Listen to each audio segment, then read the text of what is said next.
Hello बच्चों, the question is two complex हमें दिए chromium hexa aqua chloride, chromium hexammino chloride. ठीक है, क्या दिया है? वॉयलेट और येलो कलर हमें मिलते हैं। एक कंपाउंड जो है वॉयलेट कलर का है, बी जो है येलो कलर का है रिस्पेक्टिवली।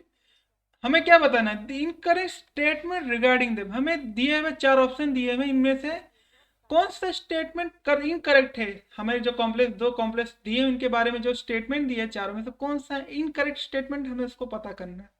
ठीक है, तो हम क्या समझ रहे हैं? ए जो है वो वायलेट कलर का है, ए कंपाउंड वायलेट कलर का है, और जो बी है वो येलो कलर का है। हमने कोऑर्डिनेशन में कॉम्प्लीमेंट्री थियरी को पढ़ा होगा, कॉम्प्लीमेंट्री कलर थियरी को पढ़ा होगा। कॉम्प्लीमेंट्री कलर थियरी क्या कहती है, पहले वो समझते हैं। हम पहले बनाते हैं विबग्योर। कॉम्प्लीमेंट्री थियरी ये कहती है कि कंपाउंड ने अगर लाइट में वायलेट लाइट को एब्जॉर्ब किया होगा तो हमें कंपाउंड का कलर येलो दिखेगा। सिमिलरली अगर कंपाउंड ने येलो कलर एब्जॉर्ब किया होगा तो हमें वायलेट कलर मिलेगा। सिमिलरली अगर ऑरेंज कलर का हमारे कंपाउंड ने वायलेट ऑरेंज कलर को एब्जॉर्ब किया होगा लाइट में से, तो हमें उस वही कंपाउंड ब्लू कलर का दिखेगा। और कंपाउंड ने ब्लू लाइट को एब्जॉर्ब किया होगा तो हमें कंपाउंड ऑरेंज लाइट दिखेगी।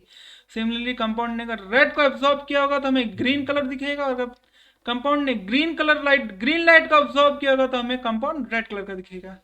तो इससे ये समझ में आता है कि ए ने येलो लाइट को ऑब्जॉर्व किया होगा और बी ने वायलेट लाइट को ऑब्जॉर्व किया होगा। ठीक है,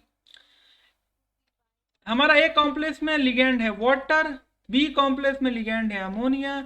हमने लिगेंड स्पेक्ट्रोकेमिकली लिगेंड फील्ड स्ट्रेंथ में पढ़ा होगा।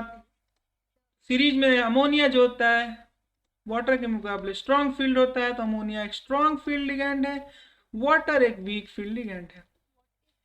डेल्टा डायरेक्टली प्रोपोर्शनल होता है लिगेंड की स्ट्रेंथ के ऊपर, लिगेंड फील्ड स्ट्रेंथ के ऊपर।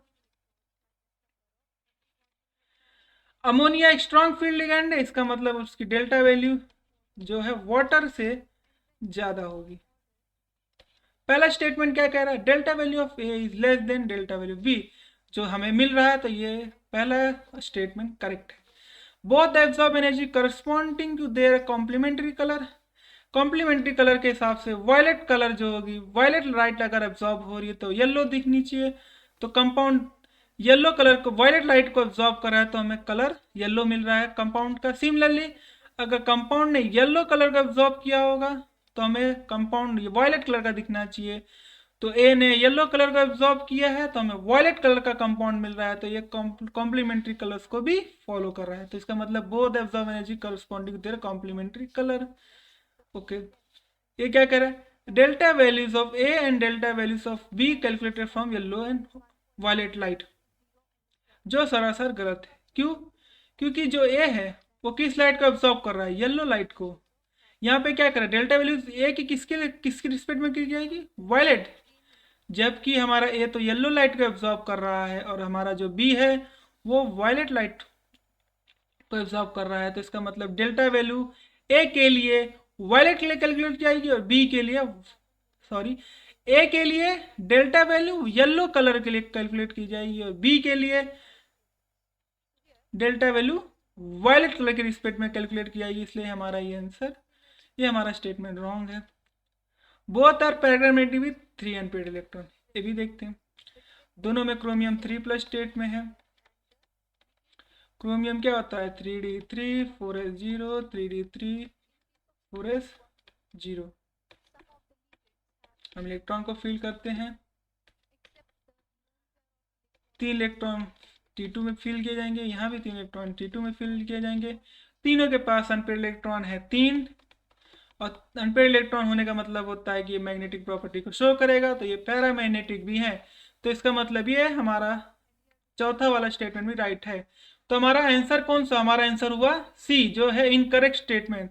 हमें बताना है इनकरेक्ट स्टेटमेंट, तो हमारा सी है incorrect statement. I hope you understood very well. Thank you and best of luck.